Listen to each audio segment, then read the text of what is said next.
on arrive au niveau suivant, qui est le orange. Le orange, c'est la course à être le meilleur, la course au succès. On estime qu'il y a 30% de la population qui est orange, et il vient de la nécessité à s'adapter à l'environnement. On se rend compte que le monde n'est pas forcément binaire, et qu'il y a des choses, des process qui peuvent nous paraître une bonne idée, mais que dans la pratique, au moment où on réalise ce process, il n'est pas forcément adapté. Et il nous faut plus de latitude. C'est à partir de là où on va voir les raisonnements apparaître. C'est donc dans l'histoire l'avancée de la science. On va remettre en cause la vérité ultime et on va chercher à raisonner pour savoir quel est le meilleur. Et on va optimiser sans cesse, avec ces nouvelles connaissances, la manière dont on appréhende le monde. Les valeurs fortes, c'est la science d'une part et le matérialisme. C'est des personnes qui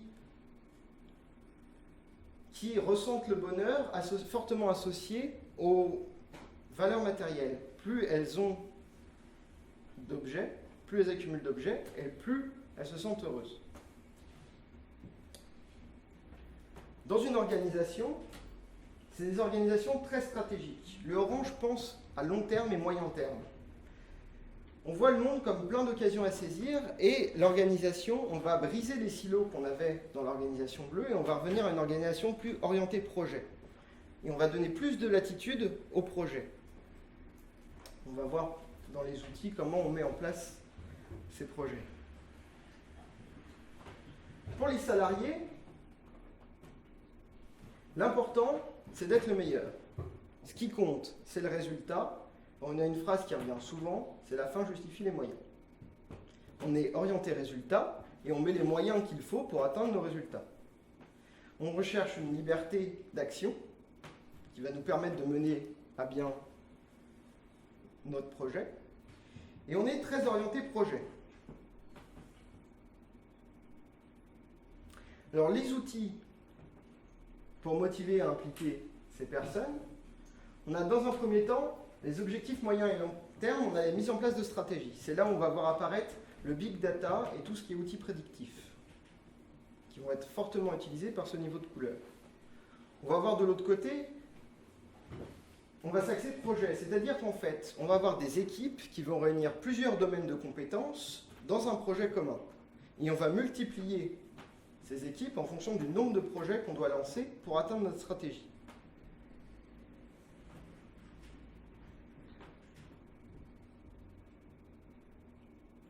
Deux outils importants. Le premier, c'est la gamification.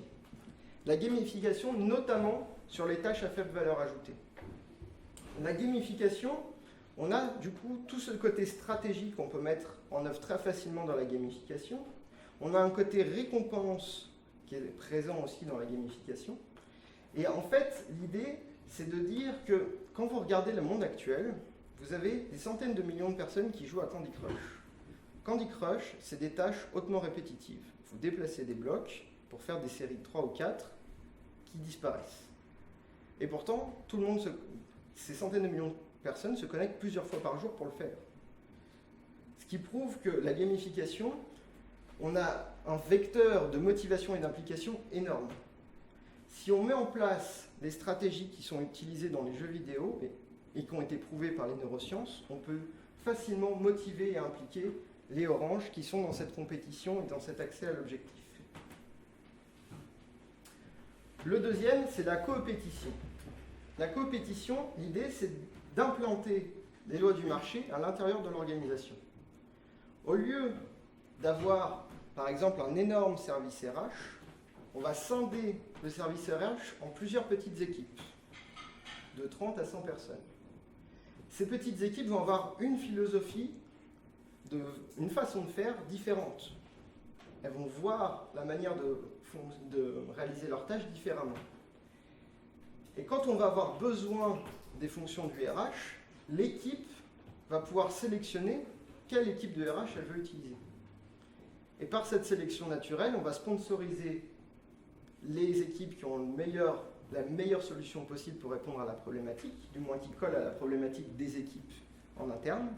Et on va pouvoir, comme ça, sélectionner l'équipe qui propagera sa manière de faire aux autres.